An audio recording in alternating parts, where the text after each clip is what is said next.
Hello learners, and today I am back with another video of mine on Cayley Hamilton Theorem.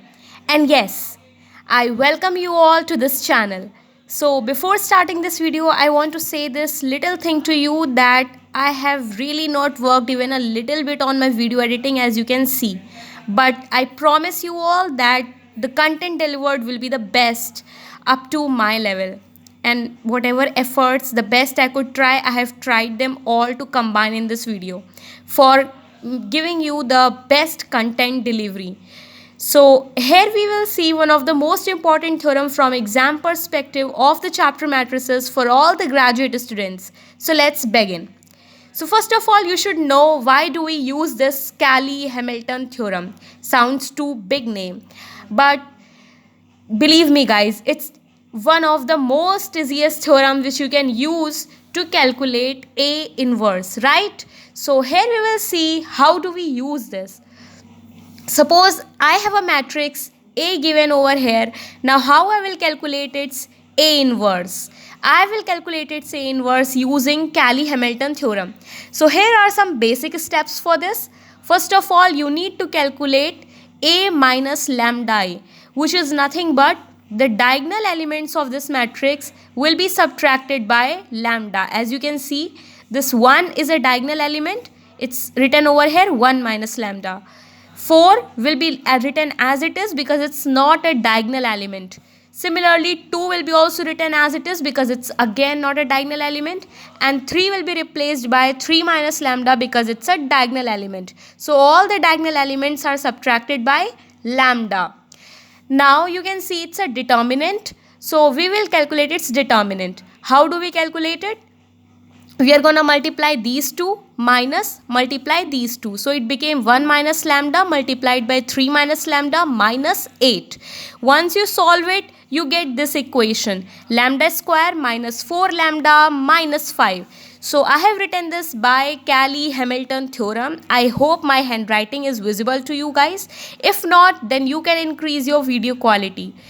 So what do we do basically by Cayley Hamilton theorem is this equation, wherever you have lambda, it will be replaced by A. So you can see this lambda square is replaced by A square. Here again 4 lambda, so it's written 4A. And those terms which don't have lambda will be multiplied by I. I is nothing but your identity matrix. Now once you write your equation into this format, from this format, you have to multiply equation number 1 by A inverse. So see what happens is when you multiply, now it's written A square into A inverse. Similarly, it was A here, it will be also multiplied by A inverse. I will be also multiplied by A inverse, and this term on getting multiplied by A inverse, since it was 0, so it will be 0. Now what happens? As we know that there is a property A into A inverse is equal to I, right? So it's A square into A inverse. Means A square means what? A into A. Again it's multiplied by A inverse. So this term can be written as I using this one property. So I can write it A into I, which is nothing but A, because any of the matrix when multiplied by I, it gives the same matrix.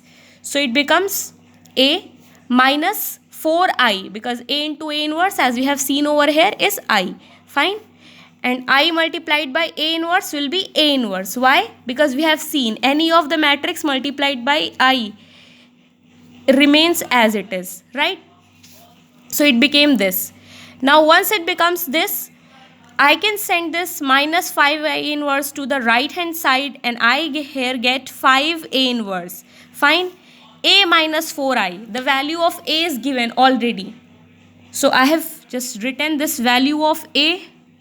And once I have written, I also have minus 4I. Minus 4I means what? I was your identity matrix, which means it's somehow like this. This is called your identity matrix. When you multiply it by 4, this means what?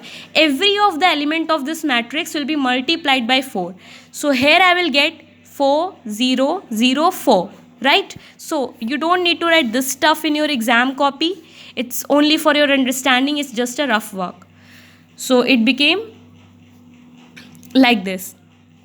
Once you solve it, you get this. So this is the method of calculating A inverse. Thanks for watching the video. I hope it was knowledgeful. It was something from which you gained a lot. Thank you so much.